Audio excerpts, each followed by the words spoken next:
Hey, listeners. This is episode 28 of 1 plus 1 makes 2, and I have never been so blessed as I have been the last 2 days. A buddy of mine shared her cold with me. So, for the last 2 days straight, I've been sneezing, I swear, every 2 minutes or less. Well, nevertheless, I've been running a bunch of errands today, and everywhere I go, I sneeze, and am immediately blessed by someone nearby. Bank tellers, barbers, McDonald's employees, neighbors, all of them blessing me within a moment after each sneeze. Why, I've never been so blessed in my whole life. I got a question for all of you. Multiple choice answer. Question: what's the best time to have a cold? Past, present, or future? I hope you all agree with my answer. The past is the best time because you no longer have the cold, you are no longer suffering, and you are alive. The future is second best because, by definition, the future starts a moment after now and continues.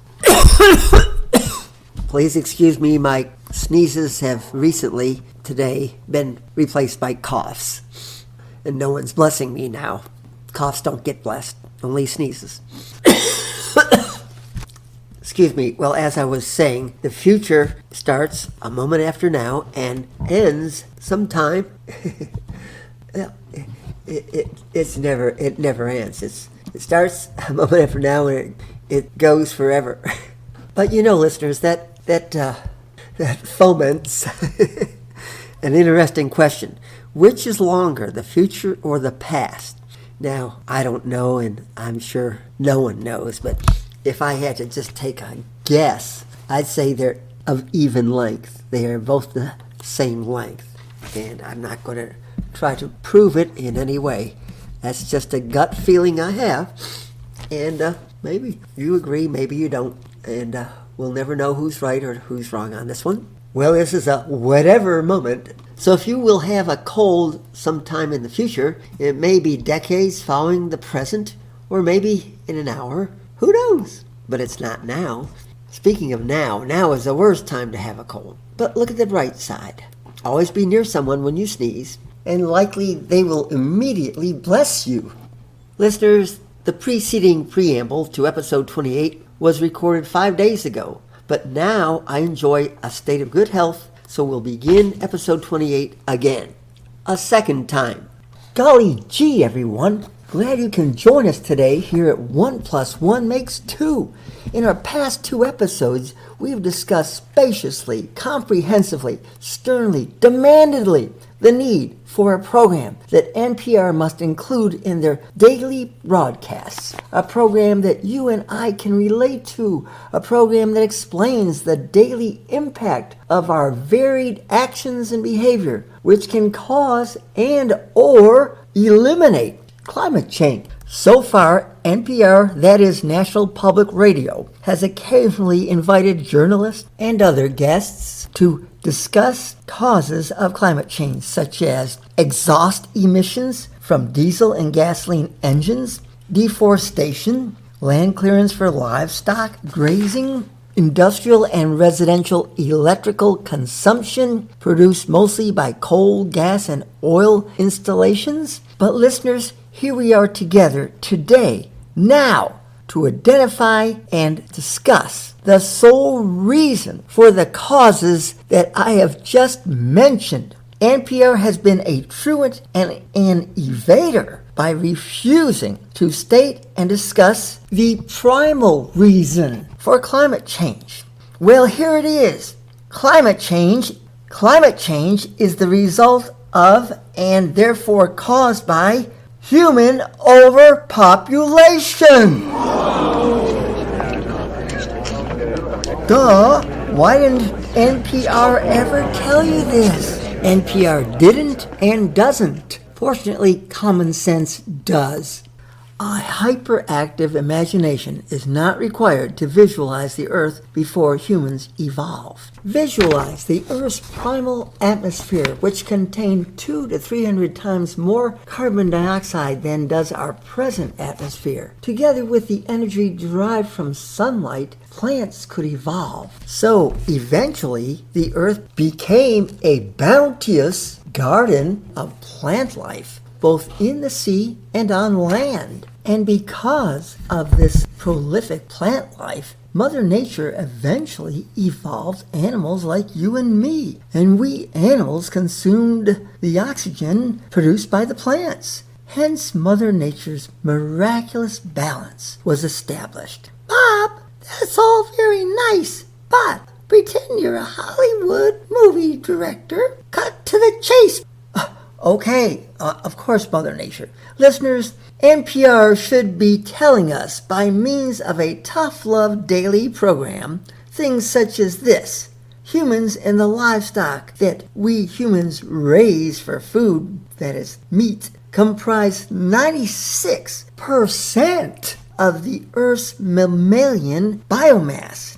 Of this 96%, 36% is human biomass and 60% is the biomass of livestock raised for human consumption, which means that all the wildlife is only 4% of the total weight of all the mammals here on Earth.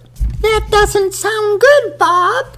No, it doesn't, Mother Nature. That is scary. What the hell is left for everything else?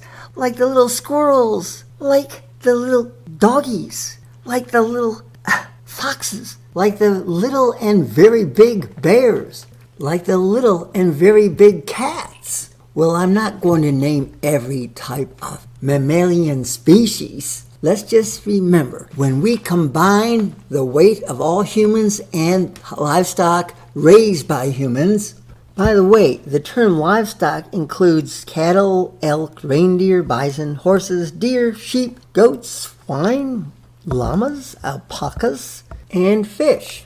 When we combine all the mammalian livestock species with humans, we have 96% of all of Earth's mammals by weight. That is indeed scary to think that all the wildlife, which are not humans or not the livestock raised by humans, all the other mammals on this earth comprise only 4% of the Earth's total mammalian weight. It wasn't like this thousands of years ago. Matter of fact, it wasn't like this even 100 years ago. Mother Nature, can you support all this weight of biomass of all these humans and the livestock that they raise? Come on, Bob. You, I, and all your listeners know the correct, realistic answer, which I will state now with dramatic emphasis, is no! I cannot support all of you humans with all of your livestock!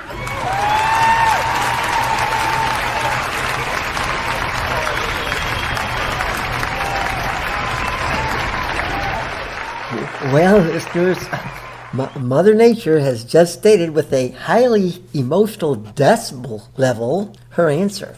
Justly anticipated, considering all the data that we've been accumulating the last 70 plus years. As you can imagine, there will be a correlation between this total mammalian weight thing and the population of humans and livestock. Which brings forth this important announcement: the human world population 2023 is over 8 billion individual human beings, which compared to the 2.5 billion humans in 1950 is an increase of 320% within 73 years. My gosh, Bob, you humans are making rabbits look infertile. You think that's bad? Let me discuss the next terrifying doomsday fact for you. Each individual human today consumes 3 times as much energy compared to the average human in 1950. Well, if you have 3 times as many people, each consuming as an individual 3 times as much energy, That means we humans are now consuming worldwide 9 times as much energy as we were in 1950. And this has resulted in the 32% increase in atmospheric carbon dioxide levels now compared to 1950. And as we all know, carbon dioxide concentration in the atmosphere is a major cause of climate change, with all its destructive ramifications.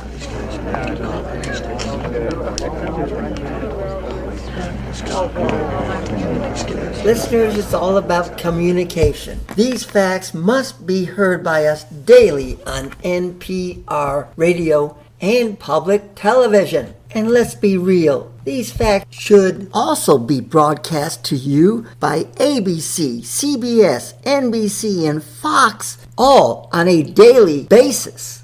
Now, Mother Nature is signaling me that I must conclude today's topic. By the way, today's topic is that NPR and all other radio and TV media corporations must broadcast daily programs with measurements of how we humans are dealing with climate change, and that the primary cause of climate change is human overpopulation. Now, here is one more group of observations which impact climate change and should shock the hell out of our listening audience. Tell them, Bob, tell them.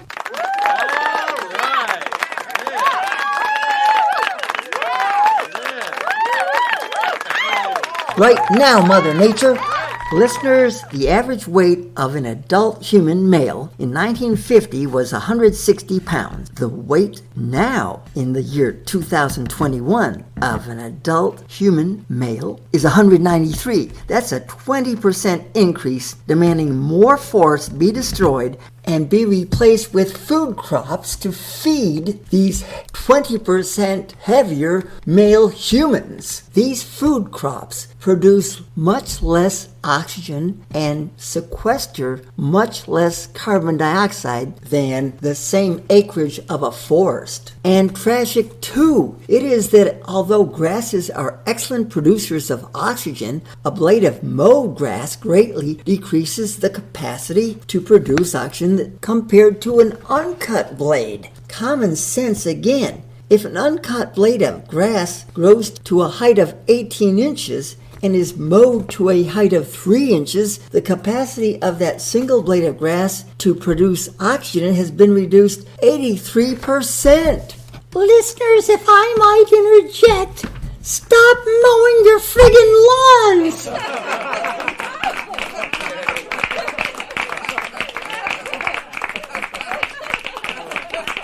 Hey, thanks for the emotional support, Mother Nature. It's well needed, Bob. Now, if I might change the subject, going by the gesticulations of your studio manager, Mr. Apathy, you may need to conclude today's episode and or pay his invoice. Remind your listeners that they can donate on your GoFundMe app. Yes, thank you, Mother Nature. Listeners, if you wish, you can support our 1+1 Makes 2 podcast not only by listening, but by also donating to us on the GoFundMe app. Good, Bob. Now lighten the day with a mix of jokes and wisdom, maybe. Can't you add a little more certainty to that? That's your job, Bob. Roger. No, Bob. My name is Mother Nature. I'm sorry. Loosely, Roger means okay. Well, tighten up then, Bob. Yes, ma'am. I will. Thank you. Well, listeners, here's some optimistic advice pertaining to how we humans are dealing with climate change. The sooner we fall behind, the more time we have to catch up. No, Bob. Use common sense. As we speak, humans continue to increase climate change. Therefore, humans are still falling behind. They are not, as you say, catching up. Well, thank you for the reality check, Mother Nature. You know, Bob, it doesn't take much to just look around and see what's happening. That's the easiest way to confirm what I just said. Yes, well, now I'm a bit hesitant to share the next observation with our listeners. Go ahead, Bob. Say it. It's in the script, isn't it? Yes, but okay. The tallest blade of grass is the first to be cut by the mower. Oh, great, Bob. That's just another human trait that's going to cause your own demise. Go for it. Share it with the world. See if your listeners embrace it or disgrace it. Please, Mother Nature, you said I should just give them some jokes and some good advice and some humor. Well, too late for that now, isn't it, Bobby boy? Why, after all, the phrase too late does apply to some of life's circumstances. Yes, I'm sure I and all of our listeners, we hear you. And it's not too late for me to share an inspirational aphorism. Listeners, the best place to find a helping hand is at the end of your arm. Why, Bob, good for you. You can just wriggle away with that one. Thank you, great mother of all mothers, with your persistent tough love agenda. And of course, thank you to all our listeners. See you next time.